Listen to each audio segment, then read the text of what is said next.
The country of Myanmar has been plastered all over the news in the United States and the entire world recently, with the Southeast Asian country being unique among its neighbors, having a large 1,500-kilometer border with the region of South Asia, which is quite distinct indeed from the peoples and cultures of East and Southeast Asia. However, no borders are impermeable, and interactions and migrations have occurred through this porous border of mountains and valleys on both sides, with there being many groups of East and Southeast Asian descent in the northeast region of South Asia and parts of regions such as Nepal, Bhutan, Bangladesh, and the Seven Sister States of India. And seeing how Myanmar is the only Southeast Asian country with a land border with any South Asian country, and is most likely the country with the most recent and pervasive South Asian influence in all of Southeast Asia, the Rohingya people are one of the results of their proximity to the South Asian region, and have been highlighted as an example of one of the most heavily persecuted minorities in the world. But before we get into that, let's go ahead and take a look at some of the history of Burma and what led to this conflict in the first place.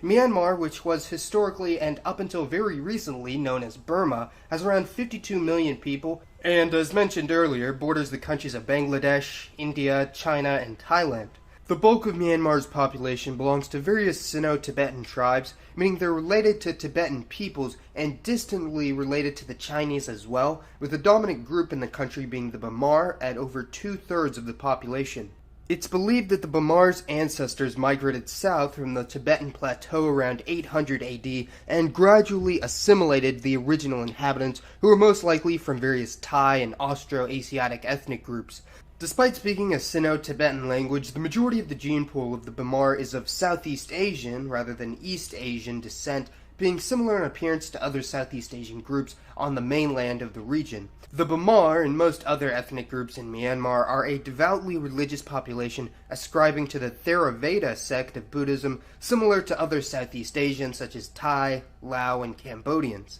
Some of the other major ethnic groups in the country include the Shan, a people group related to the Thai people of Thailand and Laos, the Karen people in the mountainous border region near Thailand, the Mon people, who are actually an Austroasiatic group related to the Vietnamese and Khmer, and the Chin and Naga people on the border with India, who are actually majority Christian and also have a significant presence in neighboring northeast India as well.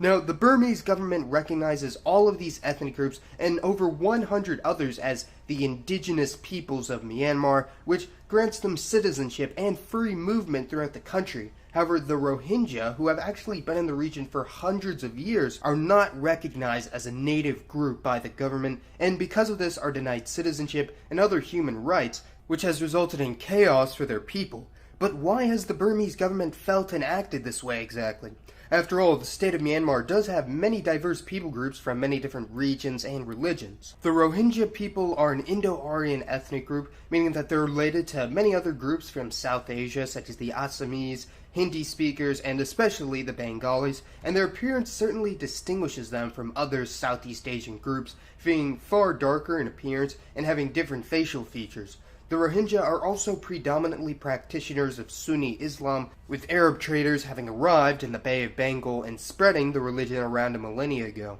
They are largely confined to the state of Rakhine in Myanmar, which they share with the Rakhine or Rakhine people, mostly in the northern portion, especially on the border with Bangladesh. And according to the last Burmese census in 2014, they make up around 40% of the state. It's also important to note that there's a significant proportion of the Rakhine people, a fellow Sino-Tibetan people group, that are also Muslims, yet they don't face the same discriminations and hardships of the Rohingya, and it's also important to note that there is another Islamic Indo-Aryan ethnic group closely related to the Rohingyas, known as the Khmer, that have adopted the Arakanese language and are actually recognized by the Myanmar government as an indigenous group, and have full rights, although because of their association and proximity with the Rohingya, they have also been negatively affected by the military abuse. The seeds of the government's resentment largely begins with the British invasion and annexation of Upper Burma when the British captured Rangoon in 1824. Even though most Burmese were culturally, religiously, and racially distinct from the neighboring